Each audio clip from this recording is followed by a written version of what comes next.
The right compliment can change your entire day. A bad compliment can ruin it.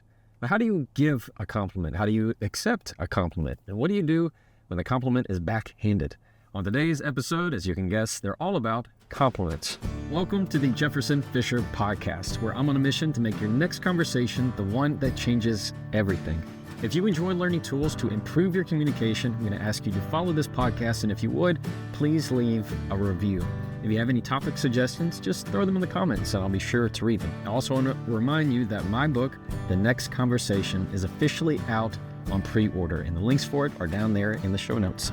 The next time that someone gives you a compliment, here's what I want you to do. Number one, instead of downplaying it, you're going to say thank you and tell them what it means to you. For example, if I were to say, oh, that's an awesome looking shirt, instead of saying this whole thing, oh, I got it at Dillard's off the sales rack, or this is so old, I got this 7 years ago. You're going to say thank you. That makes me feel good. I like it too. Number two, instead of dismissing or deflecting the comment, you're going to say thank you and tell them that you appreciate it. For example, if somebody were to compliment you at work, instead of saying, it was nothing, or I'm just doing my job, you're going to say thank you. I appreciate that. That means a lot to me. And number three, instead of being self-critical, you're going to say thank you and tell them how you value the compliment. For example, if somebody were to say compliment your cooking, you made a meal for them, instead of saying, you should have seen how many times I got it wrong, or you don't mean that, you need to just say thank you. I appreciate that. Thank you for noticing. That means a whole lot to me. And you can really just never go wrong with a short and simple thank you. The key with compliments is learning how to accept them, not send them away.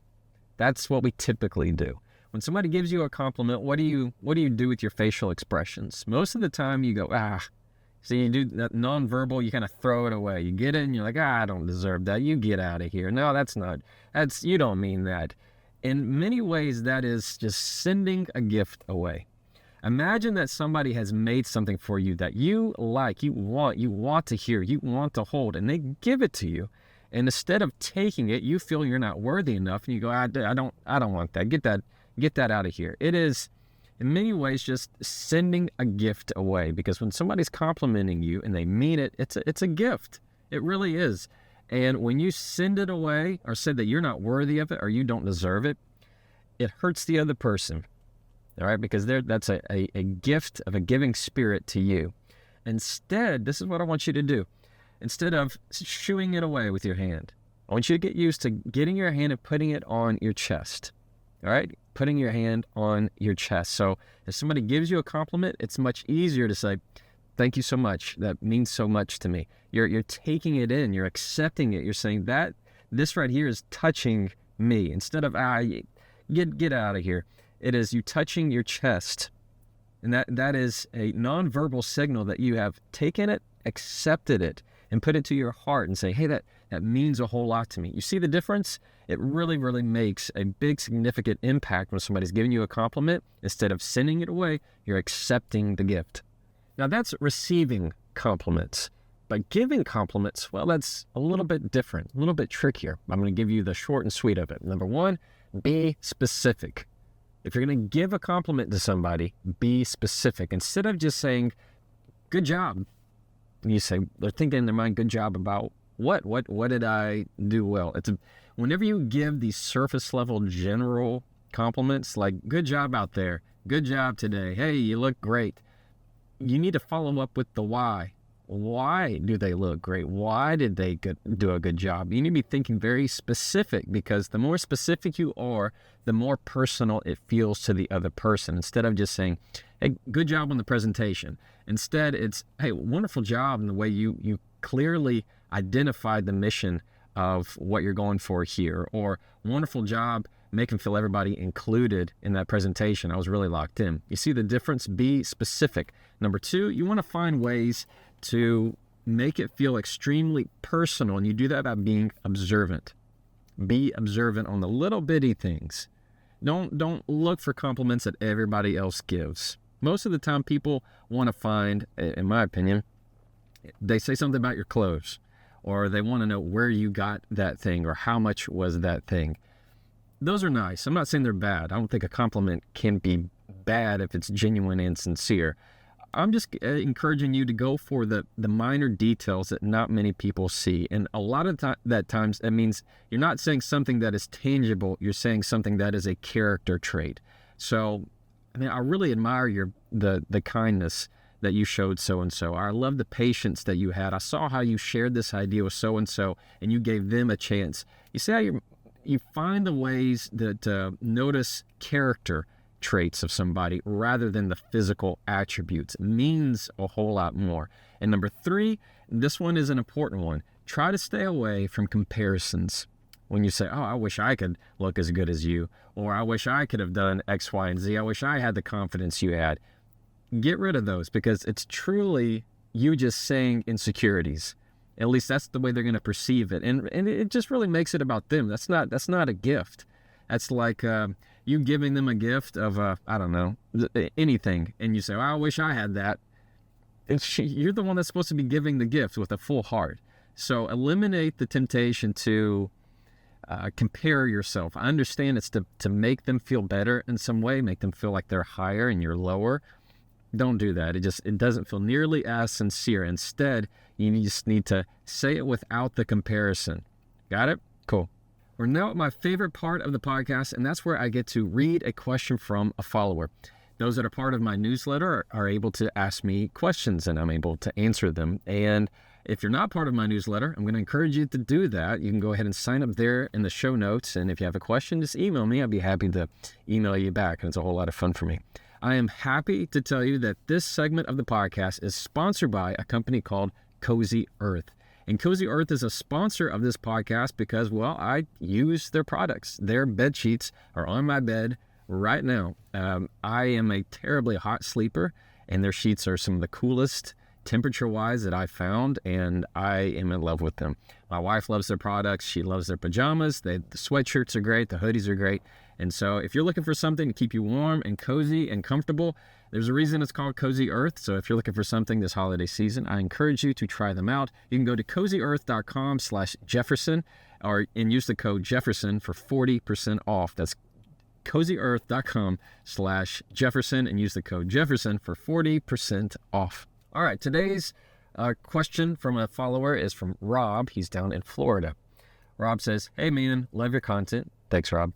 I need your help. I tend to be the victim of backhanded compliments at work. Typically, it's what happens in a meeting where there is multiple people and I lock up and I don't know what to say. I tend to just laugh it off, but I love to have some phrases that I can use when it happens. Thanks. Rob, I'm sorry about that, dude. I don't like that at all. So we're gonna knock this out right now. We're gonna put an end to those. When somebody's giving you a backhanded compliment, well, for those that don't know, a backhanded compliment is something that it sounds like a compliment on its face, but beneath the surface, there's a tone that is sarcastic, a tone that you can tell it's not really genuine, and it's meant as a slight at you. It's not a flower, it's a dagger kind of thing, where it's not meant to be something nice for you. Here's what I want you to do, Rob. Number 1, when that happens, I want you to just take 5 to 7 seconds. You're going to take a little breath. You're going to let that comment just fall to the ground. And you're going to repeat what they said. So, Rob, let's say that someone tells you, Rob, you're smarter than you look, man. If they meant it as a slight, you can easily just take a beat and repeat back to them. Say, I'm smarter than I look. And that's going to put the ball in their side of the court. Now, all of a sudden, the spotlight on you, the spotlight's going to be on them. That everybody's going to think, yeah, what did you mean by that? And it's going to give them a choice. Are they going to double down on it? Or are they going to clarify it? Most of the time, Rob, what they do is they clarify it. They kind of fumble over their words. And they go, oh, I just blah, blah, blah, blah. And they're going to realize that kind of stuff isn't going to fly with Rob anymore. I'm not going to mess with him. I'm not going to say that kind of thing to him. Also, let's put it as number 2. Rob, if they give you a backhanded compliment that you find is really egregious, as something that is really rude, I want you to do this. Let's put it in terms of, I'm trying to think of a backhanded compliment. Let's say they said something like, well, I'm surprised you caught that. I'm surprised you did X, Y, and Z. They're surprised at something that should be really normal. And they really put it as a put down on your intelligence. Most backhanded compliments are criticizing people's intelligence. When that happens, I want you to be encouraged to say this. You're going to ask this. Did you mean to say that out loud? Did you mean to say that out loud? It just catches them totally off guard. Again, it puts the spotlight all back on them. And often they typically apologize, or they will say something like, oh, I meant, well, what I meant was, and they'll trip over their words. And again, they'll know, I'm not going to say that with Rob anymore. Number 3, here's another one. You just say thank you. Say thank you. It's a confidence move, Rob. When somebody gives you a backhanded compliment and you know that it's a backhanded compliment, you can just say, well, thank you. Thank you. And it's this move of saying, I know what you meant and you know what I meant, but I'm just going to choose to take the high road. You're not going to hurt my confidence in some way. So you just say thank you. And you're going to be the one that contains all of and keeps all of the control when it comes to those situations. So you're not going to be left the victim of that anymore. All right. And if they keep doing it, just you tell them to call me. That's what we'll do. But yeah, follow those 3 steps, Rob, and you're going to be in a good place, brother. Thank you for listening to the Jefferson Fisher podcast. If you enjoyed this podcast, I'm going to ask you to follow it. And if you would, please leave a review, leave a star. Any way to support it really makes a difference for me.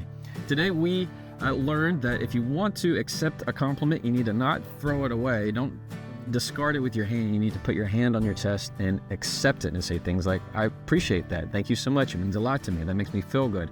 You're not going to dismiss it, deflect it, or be self-critical of yourself. If you want to give a compliment, number 2, we learned that you're going to be specific, be observant, and make sure that you don't compare yourself between you and the other person. And number 3, when it comes to backhanded compliments, like I said to Rob, you want to make sure that you are the one that stays in control. So you can just say thank you and make it a control that you're the one with all the confidence, or you give it about 5-7 seconds and say, did you mean to say that out loud? And that's the way you're going to handle a backhanded compliment. And as always, you can try that and follow me